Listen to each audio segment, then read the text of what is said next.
It's traditional, you might say, not just for us here with Ananda Sangha, but it's something I think people seem to do somewhat instinctively. What's this time of year? Yeah, we're approaching the end, and New Year's is coming, and end of the year has been here. And there's a natural tendency, and maybe it has to do with the fact that, at least in the northern hemisphere, it's winter. Some of you may be down south, but basically in the northern hemisphere, it's a winter when the days become shorter. We tend to go inward, and because the calendar flips, you might say, and even the solstice has happened, we tend to go inward a little bit. And in much of the world, there's also a holiday season in the Western world. It's Christmas, and India just recently passed. In the fall, there's in that time of year, in the end of the year, there's festival season, and these are times, these festivals of East and West, these are times of inspiration. But I think when we come to this part of the year, we go inward spiritually, inspirationally inward by the celebrations of spiritual holidays. But New Year's, you might say, I think of it this way, it's a call to action. It's like 1 year has passed. There's this image I remember when I was young, and it's still, you see it sometimes in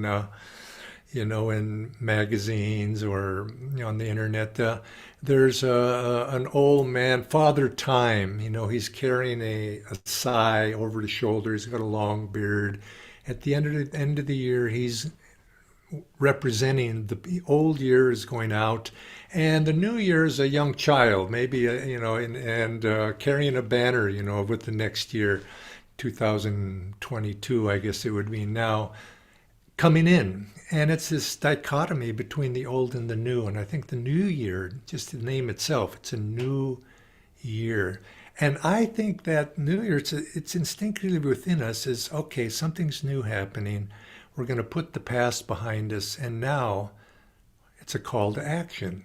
And it's a sense, you might say, if we relate it, here we are, Nanda Sangha, we're talking about spiritual realities, spiritual attitudes and consciousness.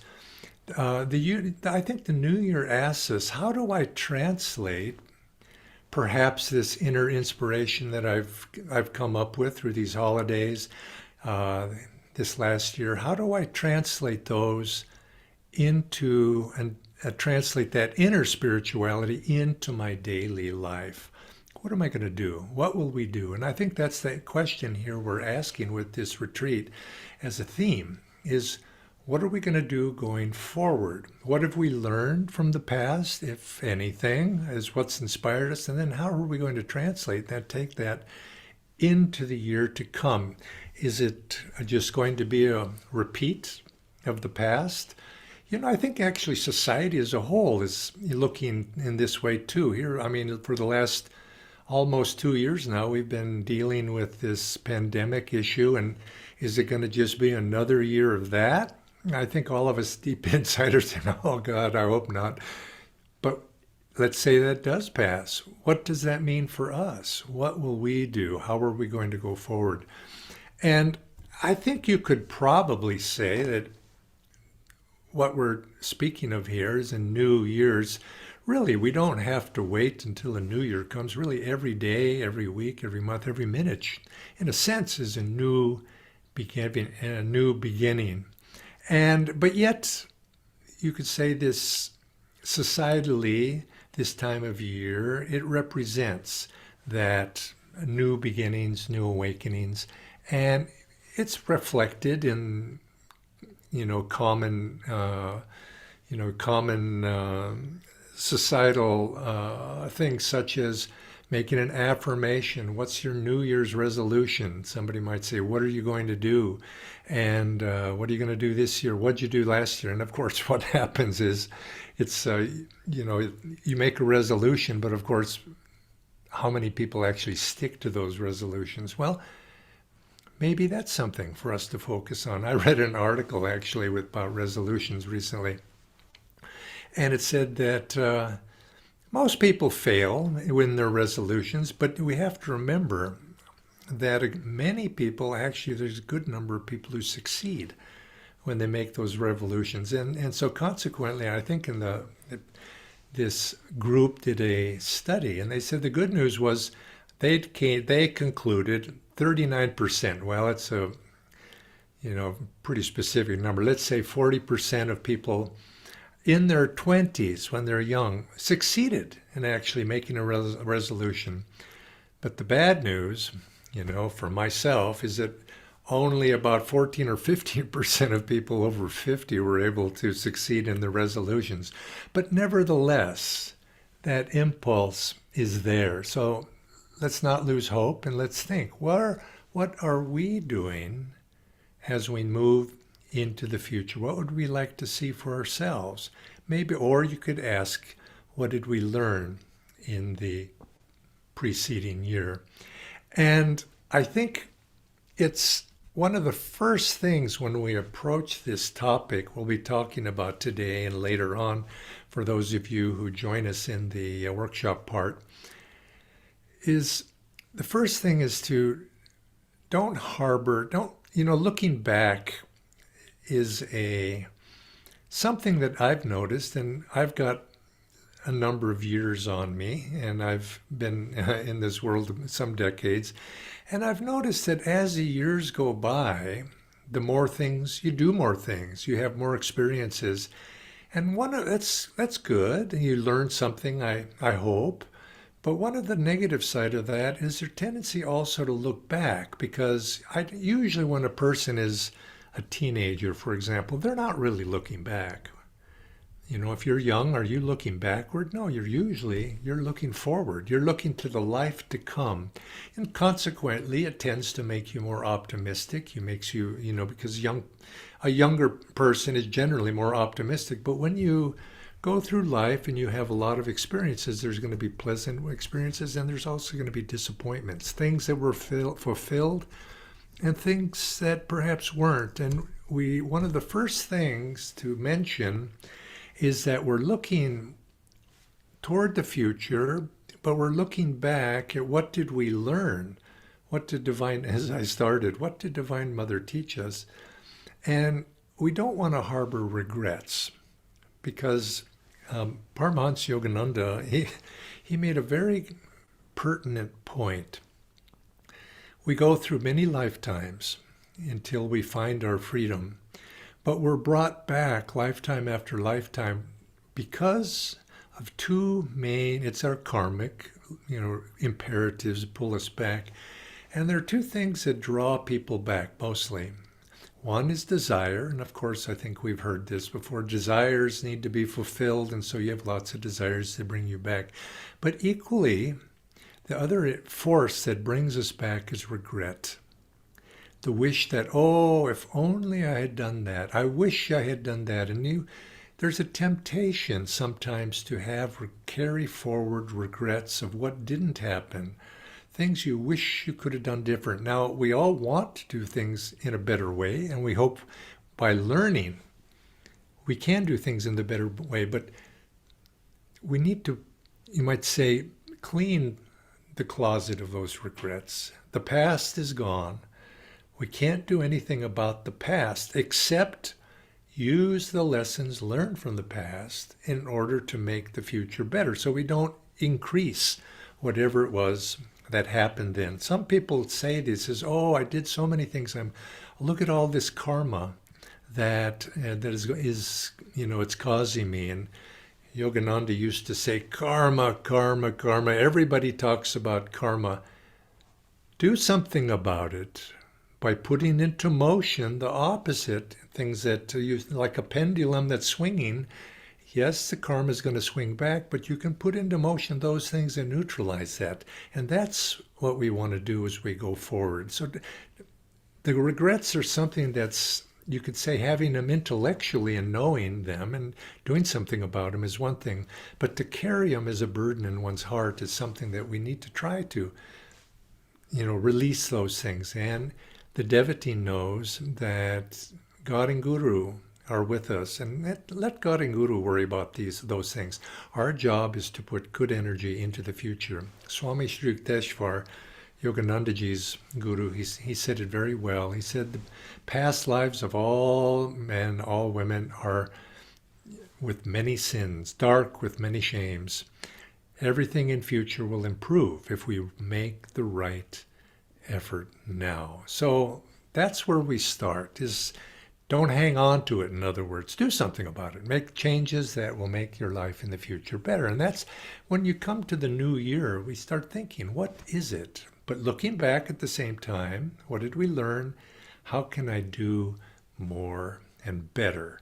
And you put that is the focus of our energy, the focus of going forward based on not regrets of, oh, I woulda, I coulda, I shoulda have done this, that, or the other thing.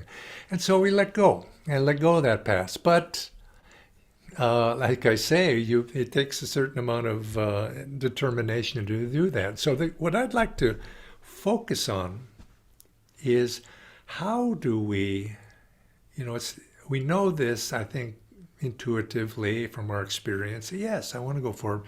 But how do we translate those aspirations? How do we translate those inspirations that we've had, that we want to affirm something into the future? And how do we translate those into action? That's really it, isn't it? So many people, and I think we could all be accused of this of some time or another, we tend to be dreamers. We want something to happen. Oh, wouldn't it be nice if this happened? And we kind of think about it, and we don't want to really think about the work that it's going to take to make that happen, but we just sort of kind of idly think about them in a wishful sense. But really, to make any change in our life, we have to accept the fact that there's a certain amount of work that needs to be done. We have to put you might say, ourselves to the grindstone to be able to do the work, the energy. We have to summon up that energy and then focus that energy and to do what it is that we want to do single-mindedly, but be clear. And I think if we have, and I think later on we're going to talk about that in the other part of our retreat today, gain clarity of what we want. Be clear and be broad in what you want. Don't be too narrow in your aspirations, but what can we do to translate that into a positive flow of energy that's going to go in a direction that'll bring us to success. But don't think of success too narrowly. We need to think of it more in a broad term. And we'll go more into that later today. But for now, let's talk about some points here of how to translate our aspirations, our ideas, our inspiration into action. I had the good fortune to live much of my life as a student of Swami Kriyananda. He passed in 2013. But I met him in 1968, and so I lived in his company for well over 40 years. And serving in this work of Ananda Sangha in one way or the other, I wasn't always in close company with him because he sent me off doing various things in other places where he wasn't. But he had a way about him, and he had a saying that he would, and he even wrote a little booklet about this with the title, "Do it now. Do it now." In other words, a dreamer thinks of what could be in the future. Where am I going? And Swamiji used to always say, the time to act on something is when the idea strikes. So if you have this time of year, if you're thinking into the future, if you have an idea, well, maybe next year I could do XYZ. Maybe I'll learn to play the guitar, or maybe, common one, maybe I'll lose, 10 kilos or whatever it might be. But yes, it's in the future. But the problem with that, if you think about it in the future, you may not have inspiration in the future. But if you have inspiration for something now, don't put it off. Do it now. Don't give, and then, well, you might say, well, gosh, I have to plan it out. I have to plan this. If I'm going to learn how to play an instrument, I need to do this, that, or lose that weight. or start a new business or change jobs or get started now.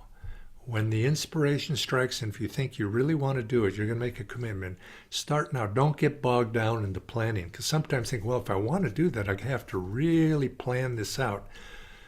Well, yes, you do have to plan, but you can get started in that planning right now.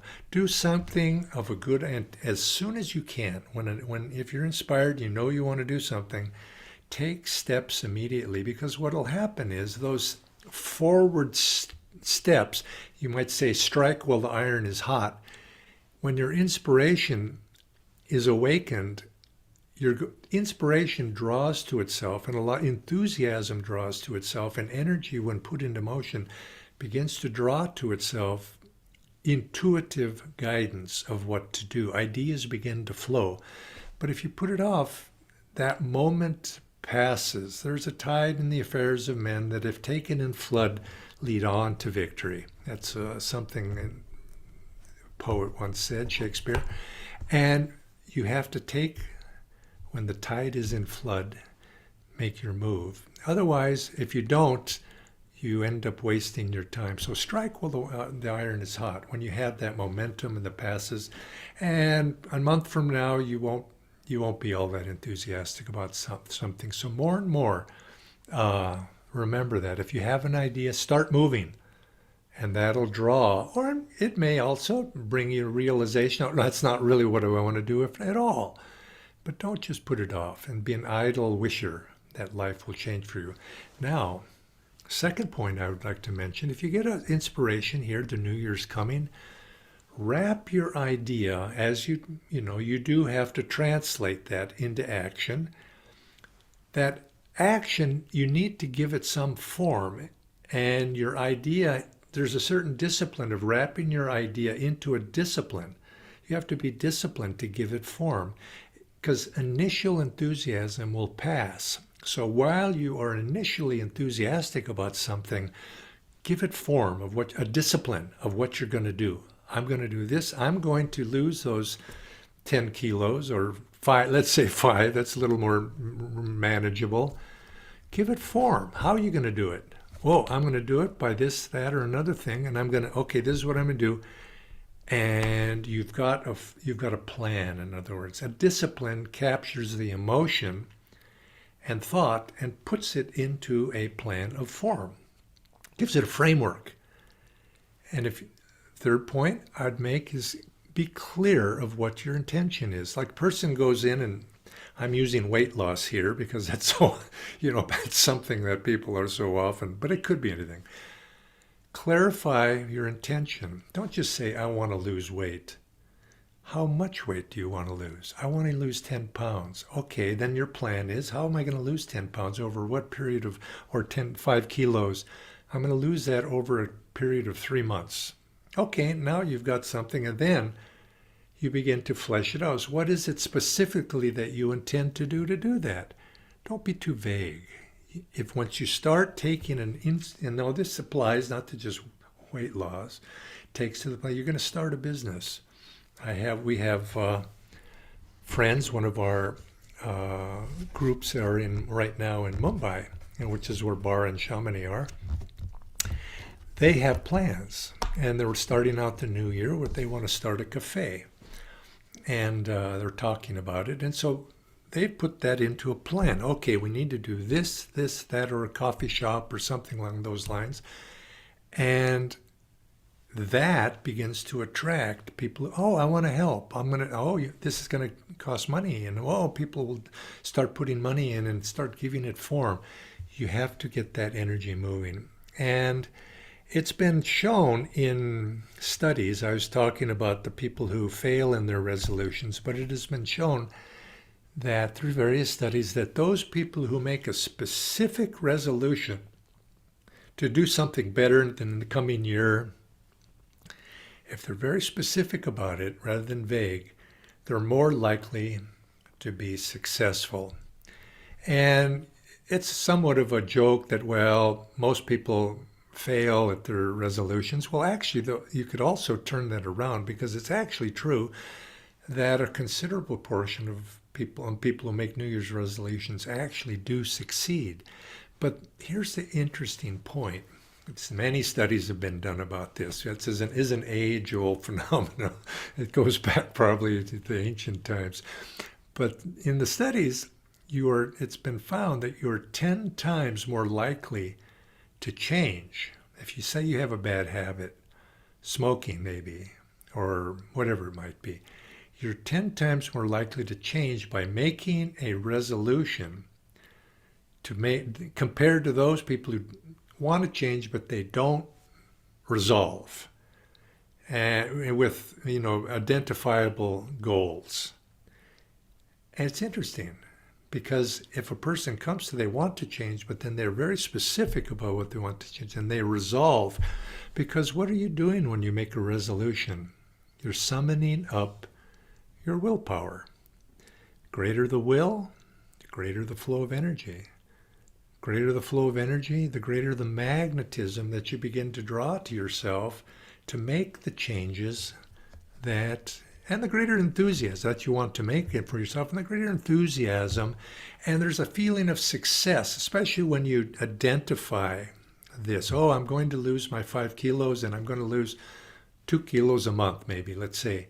And you get a scale and you measure yourself and you objectify, if you can, objectify your goals, objectify what you're trying to change, even if it's a bad habit.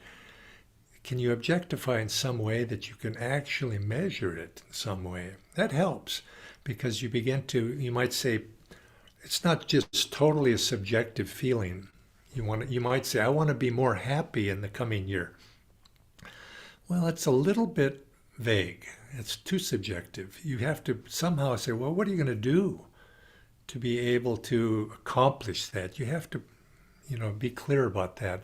Now, there's that mystery writer. Her name's Agatha Christie. She wrote she wrote a lot of books, novels, dozens and dozens of them, mystery novels. And she made an interesting observation I read once. And she has said the secret of getting ahead in life, in anything really, the secret of getting ahead is getting started. Do it now. Start now. Identify it and take one step. And there's another, number of, the little sayings that go that it's better small deeds are small deeds that are done are better than great deeds that are planned. The planning, you can think a lot of big projects, but they don't do much. Better to take something that you can bite off and chew that, and then take another bite. And success is built on a foundation of action. That's how if you're going to be a success in anything, business, school, career, whatever it might be. And keeping it simple, don't overcomplicate it, keep it simple, one thing at a time. Concentration, in other words. And I've measured, being objective, if it's possible, if it allows itself to that. And another interesting thing is if you can involve others in your efforts, you might say, support, you might say, people that accompany you. Like, let's say a person that say, well, I'm going to exercise this coming year. I really want to get better shape. Well, if you could have a buddy or two who's also say, yeah, I'd like to do that too. Join up with them. Or maybe I want to start jogging. Well, find a jogging buddy. If you want to say, I am in this coming year, I'm going to meditate regularly. Find somebody else who meditates regularly. Go to a group meditation. Find a group that meditates regularly. And you'll find the support of other people who have goals that are similar to you. You find that you gain, it helps you because life is an up and down. Any success in anything is up and down. It's not a continuous just upward movement. We go through good periods and we go back down and then go up and we go down. And we hope over the long run that there's an upward trajectory to what we're doing. But if you have other people that you can associate with, meditation buddies or running partners, you find that in the times when you don't want to do it, those people will pick you up and help you. I just don't want to go to the gym today. I just don't want to do it. Oh, well, but everybody's going to count, and they're waiting for me. The car's outside, whatever, and then gets you moving at those times when you can't sum it up the inspiration yourself. So think about that. Find ways. These are just practical suggestions to get you moving in a positive direction. Environment is stronger than willpower. It often takes a lot of, when we make a resolution, we want to change, we want to affirm, we're going to do something this coming year that's going to make our lives better. We sometimes sabotage ourselves. Not sometimes, often we sabotage ourselves because we don't consider the impact of the environment that is having a constant force upon us. We often don't even think about it. We don't think that we are influenced, what's influencing us. And your environment, physical environment, mental environment, social environment, spiritual environment, all of these things have they have an effect, and they pull us in a certain direction. And if we want to go in a different direction, we have to minimize, you might say, or cut the ties to those forces that are pulling us in the opposite direction. And this takes a little bit of introspection. And we have to ask ourselves, sometimes just get a pencil and paper. Ask what's holding us back from doing what we really want in life? What are the obstacles? We know I've tried so hard, but I seem to always lack success. What's holding you back? And we can see that oftentimes this is some environmental, maybe it's if you're trying to lose weight, there's temptations. You open that refrigerator at night and look inside there, and or you're surrounding yourself this time of year, it's Christmas time, and and where I'm at right now, and all of these cakes and cookies and candies, and these holiday seasons are like that, festival seasons. It's tough, and you got to, but think of those things not just in terms of sugar and candy, but think of those things that are a lot more subtle than that are your environment, your friends, the people that you associate with, the people. It's hard. There's an interesting thing. People, sometimes when you want to make change, you say, well, I have to increase my willpower. If I have a really strong willpower, and you say, well, I'll really develop my willpower. But again, it's been observed, you want to in order to make change, you want to arrange your environment so that you use your willpower less. Now, does that sound a little bit contrary? No, it's like this. If you're always having to use your willpower, you're going to wear it out. You begin to lose. It's like a muscle. It becomes tired. So what you want to do is you want to set yourself up in an environment or in a situation or get support from around you so you don't have to use your willpower. And then your willpower is ready to act, it's fresh, so that when there are situations where you have to engage it, it's there for you. But those who are most successful in making changes in their life, to taking on new challenge, are those who use their willpower less often. Because of that, they've arranged the situation. Now, so in other words, what I'm saying here, we want to play offense in making whatever changes we want to make in life. We want to attain success. And I'm speaking about this on all levels: emotional, spiritual, material. outward, our jobs, our career, our education, whatever it might be. If we play offense and not defense, you see, temptations and distractions and other things are coming in, it takes all of our energy just to stay where we are. You're never going to make much forward progress. So conserve your energy, you might say, in this way, by putting yourself in situations that allow you to succeed. And then you might think, well, I've tried many times and I've always failed. Why bother? Well, no matter how many times, the important thing is to keep trying again. And this is one of, again, Swami Kriyananda's sayings to us students of his. He would say, never say that you failed. Simply say, I have not yet succeeded. I've not yet succeeded. And, there's that old Swami Kriyananda, when he was a young man, college student, for a few years he was a smoker. He liked to smoke cigarettes. He knew it wasn't good for him, but, he was a kind of a cool thing to do, when you're young.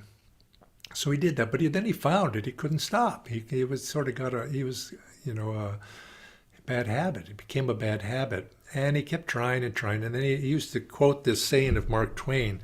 Mark Twain said, quitting smoking is the easiest thing to do in the world. I've done it 1,000 times. In other words, the implication, I've quit 1,000 times, but I've gone right back to it.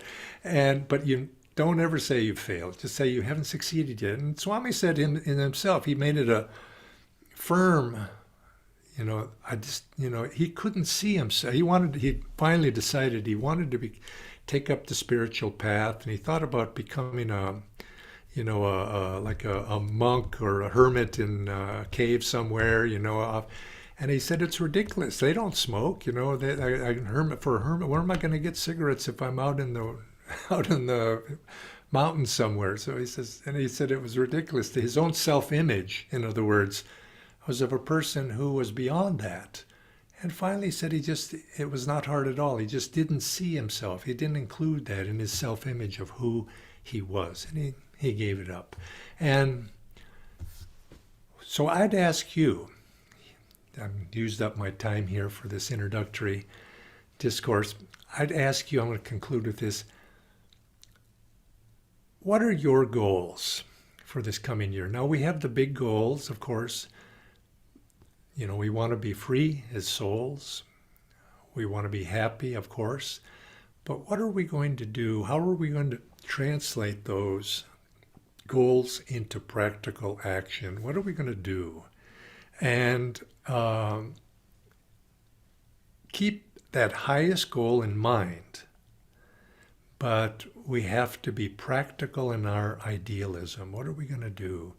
What are we going to do to attain that goal? If it's happiness, success, kindness, I want to not be angry so much. Better to have it stated in a positive way rather than I don't want to be angry. Say, I want to be calm. I want to be cool and calm at all times. Because, otherwise, if you say I don't want to be angry, you're giving a little bit of energy to being angry. And that's kind of the wrong way to look at it. And it's important. I think it's important to always aspire. Be ambitious towards something.